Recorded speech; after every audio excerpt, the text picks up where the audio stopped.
Just playing with the camera a little bit. There's a light behind me. All right, welcome everyone to Sovereign Art Sock. I know there are probably a few new people watching this. Before I get started, I'm a Hollywood guy. I won a trophy, and I've been developing a project. And so, in this video, I'm going to talk about the project, kind of an overview of the project that I'm working on. So if any of you have come from my other channels here, this will just be an overview. Anybody who's been on this channel for a while knows all about it. So this will kind of be for all the new people. But before I do that, I have a locals channel or a locals page.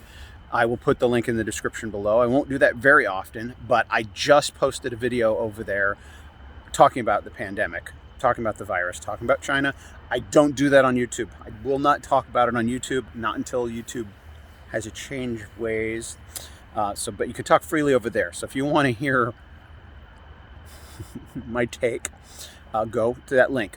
Also, I have a Patreon account, which is for my production company, which owns the intellectual property that I'm going to be talking about right now. So my Patreon account, I'll put that link in the description below. Right now, I'm not making any money. I have a YouTube channel that is monetized, but I'm not going to see any of that money for like 2 months. Apparently, that's how it works. And so if that channel gets deleted, I'll never see any money. So right now, I have no income.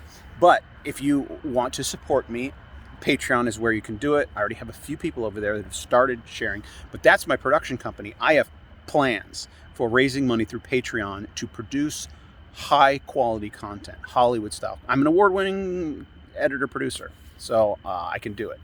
And that's where I'm going to try and direct anybody who wants to participate. And I want people to, I have plans that anybody who gives at Patreon is going to get their money back and then some, if my plan pans out. So if you are one that gets in on it now, then you're going to get something back in return, and it might be really good. All right, so let me talk about what I refer to as the most incredible story never told, right? The greatest story never told.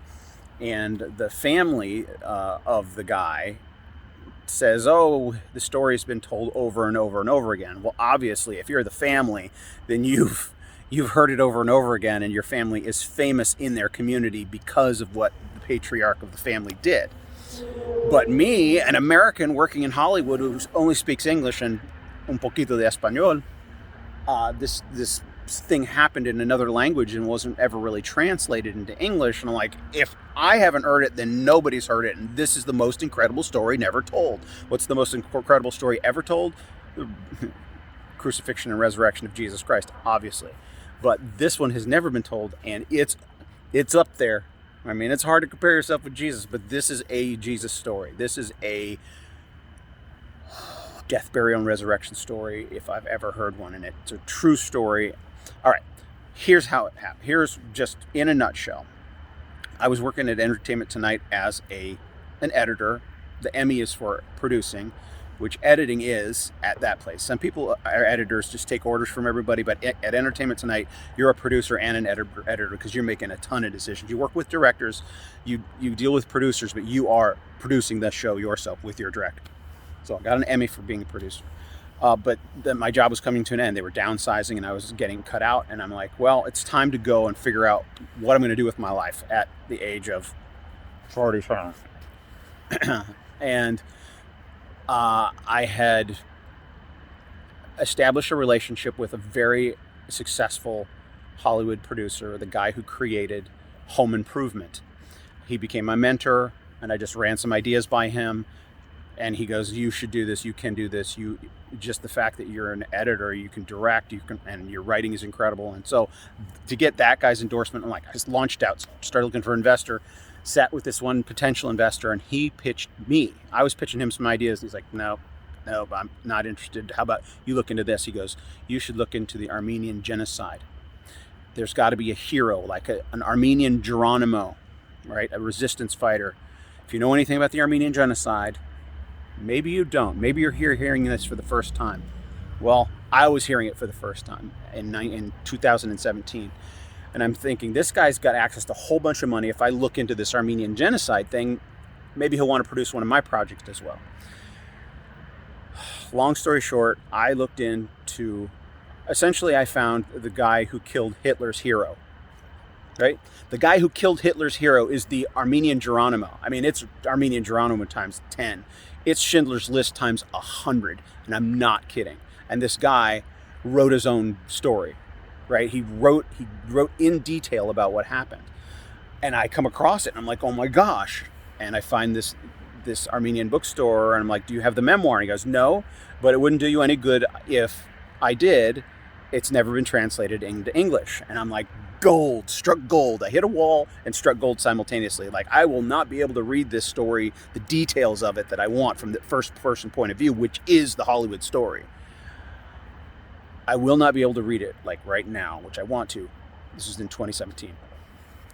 But nobody else in Hollywood can read it either unless they speak Armenian. And it's really like a deep, thick, it's like reading Shakespeare, like the times 10, right? Like the archaic, deep, rich language. That's the only way I can compare Armenian to English. It's like we have no grasp of this ancient language. It's been around for thousands of years. English has been around for a few centuries. All right. So I have struck gold. First thought, where's the family who has the rights? Within 2 months, I'm sitting in the home of the heir to the story. I'm sitting in the home. I can't disclose. That's part of my non-disclosure agreement. I'm sitting in the family. Basically, I am in with the family. If this character, his name is Soghomon Tehlirian, if he were alive today, I would be sitting in front of him, essentially. Within 2 months, I am like, from discovery of the most incredible story ever forgotten, is another way to say. From 2 months to discovering it, I'm sitting in front of the family and they're saying, yes, you can have the rights. Like, what? Oh my gosh. So immediately what I'm thinking is like, this is a story that every Armenian, much less every human, but every Armenian should immediately unite behind this. But then I got to get it translated. I've got to do the research. And over the following, this was 2017, over the past 3.5, almost 4 years now, I found an initial investor who paid for the translation, which was just completed. He paid for 3 research trips, 2 to Europe into archives and 1 to the East Coast, because the Armenian Revolutionary Federation, which is a political party that this guy was a part of, their archives are in Boston. And then we established an intellectual property company that owns it. So I've worked with historians like at Georgetown. The story's incredible. And I have the rights to it, and the family is chomping at the bit, waiting. And so it's this long process. I am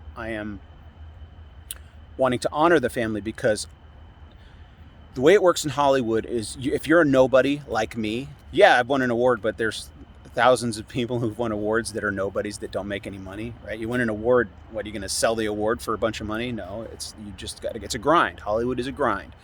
So I'm a nobody. I don't have some blockbuster movie on my resume. I've got a news gossip TV show on my resume.